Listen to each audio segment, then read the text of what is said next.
Rest room ಹೆಂಗೆ ಅಪ್ಕೀಪ್ ಮಾಡಬೇಕು ನೋಡೋ daily basis. First caution board ಇರಬೇಕು.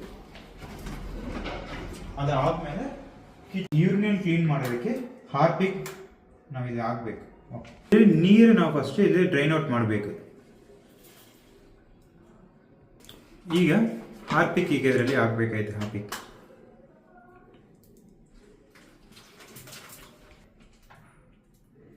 ಸೊ ಹಾರ್ಪಿಕ್ ಆದಮೇಲೆ ಇದು ವಾಶ್ ಬೇಷನ್ ನಾವೇನು ಯೂಸ್ ಮಾಡ್ತಾ ಇದೀವಿ, ಆಲ್ ಕ್ಲೀನ್ ಕೆಮಿಕಲ್ ಇದೆ ಅಲ್ಲ, ಆಲ್ ಕ್ಲೀನ್ ಕೆಮಿಕಲ್ ಯೂಸ್ ಮಾಡ್ಕೊಳ್ತಾ ಇದೀವಿ.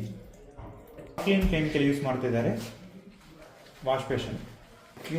ನ್ಯಾಚುರಲ್ ಶೈನ್ ಟ್ಯಾಪ್ ಇದೆ ಅಲ್ಲ, ಅದಕ್ಕೆ ನ್ಯಾಚುರಲ್ ಶೈನ್ ಯೂಸ್ ಮಾಡ್ತಿದ್ದಾರೆ. ಟ್ಯಾಪಲ್ಲಿ ಸ್ಪ್ರೇ ಮಾಡಬೇಕು. ಗ್ಲಾಸ್ ಕ್ಲೀನ್ ಮಾಡ್ತಿದ್ದಾರೆ. ವಿಂಡೋ ಶೈನ್ ಯೂಸ್ ಆಗ್ತಾ ಇದೆ.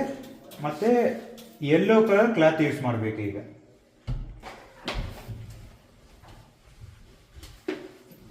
ಈಗ ಆಫ್ಟರ್ 5 ಮಿನಿಟ್ಸ್ ಯೂರಿನ್ ಫುಲ್ ಉಜ್ತಾ ಇದ್ದಾರೆ, ವಾಶ್ ಮಾಡ್ತಿದ್ದಾರೆ.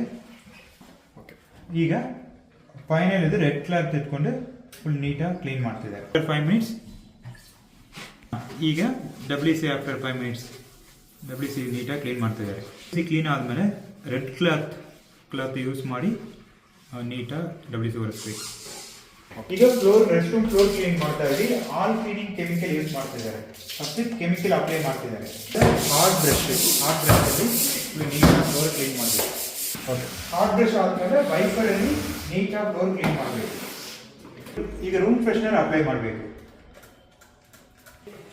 ಈಗ ಫೈನಲಿ ಮಾಪಲ್ಲಿ ನೀಟಾಗಿ ಕ್ಲೀನ್ ಮಾಡಬೇಕು. ರೆಸ್ಟ್ ರೂಮ್ಗೆ ರೆಡ್ ಕಲರ್ ಮಾಪ್ ಯೂಸ್ ಮಾಡಬೇಕು.